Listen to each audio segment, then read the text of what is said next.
Hello everyone, it's Dylan from Yu-Gi-Oh! Everything, and welcome back to another Yu-Gi-Oh! Video. So a couple of days ago, we got some new cards that are going to be coming out in the Premium Pack 2025. Now, fittingly, this is a pack that you can purchase at this year's Jump Festa in Japan. I say fittingly because, obviously, we have a lot of eyes on Jump Festa this year. We are expecting a new Yu-Gi-Oh! Anime to be announced at Jump Festa, and so it's kind of fun that you can also buy a pack there, and in that pack, there's a lot of really cool cards. We just got a bunch of new reveals for that set, and we have a lot of manga cards, which is really, really cool. You know, we do spend a lot of time talking about anime exclusive cards. I feel like we definitely do not talk about manga exclusive cards enough, with there being so many manga, really all the shows except Vrains. Sorry, Vrains. There are a lot of cards that characters used that just have not been printed in the game yet. And, with every card reveal, we get closer to coming to every single card being printed. Will we ever get there?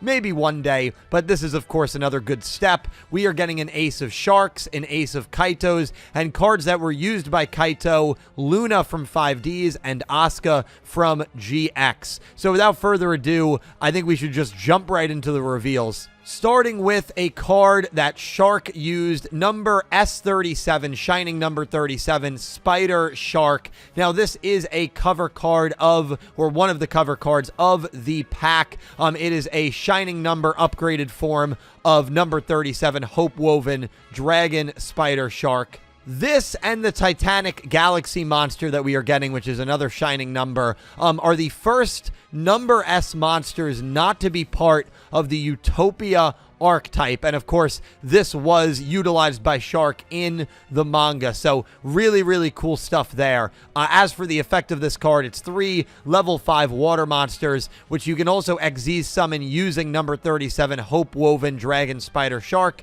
as material. Once per turn, you can detach one material from this card, target one monster your opponent controls, banish it until their next standby phase, and if you do, all face-up monsters they currently control lose 1,000 attack until the end of this turn. Once per turn during the end phase, if this card is in your graveyard because this XZ summon card was destroyed and sent there this turn, you can special summon it. So, pretty useful card there. Not only are you banishing a monster off of your opponent's field, but then you're also lowering the attack of all your opponent's monsters. So really cool that we are getting a Shining number, again, that's not part of the Utopia set, or archetype, I should say, that is actually coming to the game. And yes, Shark did use this in the manga. Well, we have S number 37. Let's get Shining number 38 as well, Titanic Galaxy, which is, of course, an upgrade to number 38, Hope Harbinger Dragon Titanic Galaxy.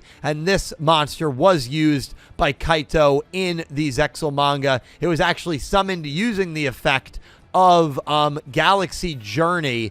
And what's also really cool about these card artworks, I should say, is they're taken right from the Zexal Manga. If you compare the Zexal Manga panel where these monsters were shown, the card artwork that they're using looks almost identical, which is a really cool ode to that manga. As for Titanic Galaxy, it's 3 level 9 monsters. You can also XZ summon it using number 38 you control as material. Gains 200 attack for each material attached to it, and of course, it's a Galaxy monster, so it's fitting that it has 3,000 attack. Once per turn, you can target up to 2 spells or traps your opponent controls, attach them to this card as material. The targeted cards and their effects cannot be activated in response to this effect's activation. So if you are going to try to get, I don't know, Droplet and, Imperm or whatever, your opponent cannot activate those cards in order to negate the effect of Titanic Galaxy once Titanic Galaxy has used its effect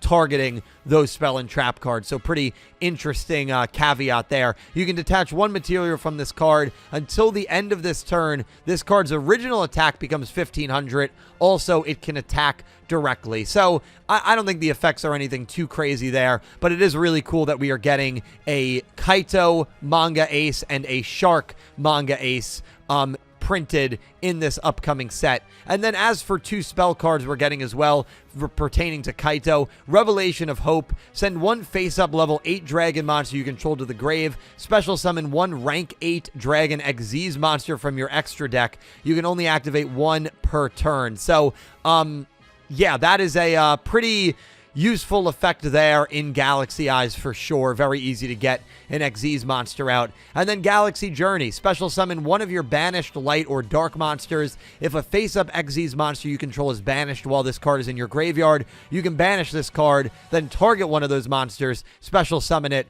You can only use each effect once per turn. So this is a good card if it's in your graveyard. It's also a quick play spell as well, but if you can have this in your graveyard when one of your Xyz monsters gets banished, you can just bring that monster right back. So pretty interesting and neat support there. And of course, these were all cards that were used in the manga.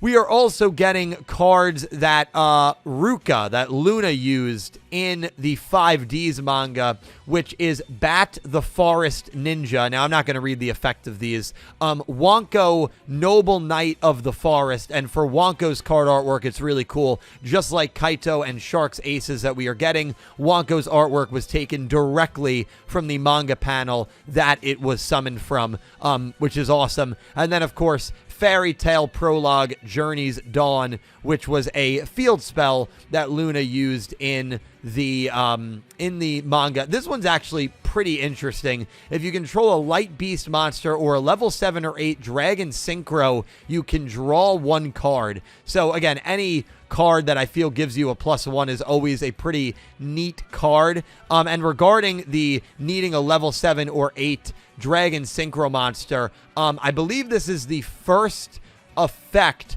that allows a player to draw a card if they control a level 7 or 8 dragon synchro monster, based on the effect, of course, of Ancient Pixie Dragon, which allows the player to draw 1 card after a field spell is activated. And of course, those cards are all used by Luna, so there's good synergy there. And of course, the manga, Ancient Pixie Dragon, was a manga-only card, I should say that. But pretty cool signer support there, especially if you are a Luna fan and a player of Luna's deck. And then the other stuff we are getting pertains to Asuka. Ice Doll, Twin Pillars of Ice, and Ice Doll Mirror. I don't really have too much to say about these cards. These were 3 cards that were used by Asuka Tenjoin in the Yu-Gi-Oh! GX manga, but I don't think there's anything really cool or notable to say, and none of these monsters are necessarily, aces like the Shark and Kaito Shining Numbers we're getting, so, I'm not going to bother reading the effects, but I'll have the whole article linked. Actually, it's 3 separate articles on YGO.org. I'll have them linked if you are interested in kind of reading the effects and checking them out for yourselves. But guys, that's going to wrap up this video and the wave of new support that we are getting for the Premium Pack 2025, which is purchasable at Jump Festa. Now, whether these come to the TCG or not, I'm not 100% sure. I know with Premium Pack 2024, that was never released in the TCG, but I believe the cards that were in that set were released. I know a couple of them were released in Battles of Legend, Terminal Revenge, so I have to imagine these cards will come. The set is just going to be different than what it comes in the OCG, but really cool. I love when the manga cards get printed. It doesn't hype me up maybe necessarily as much as the anime cards getting printed. We're always asking, when's Lightning's deck getting printed? What about Windy's deck? What about Bowman's deck? What about Darkness's full deck? But we really never talk about the manga exclusive cards. So it's always great to note that there are still a lot of manga only cards that have not come to the game yet.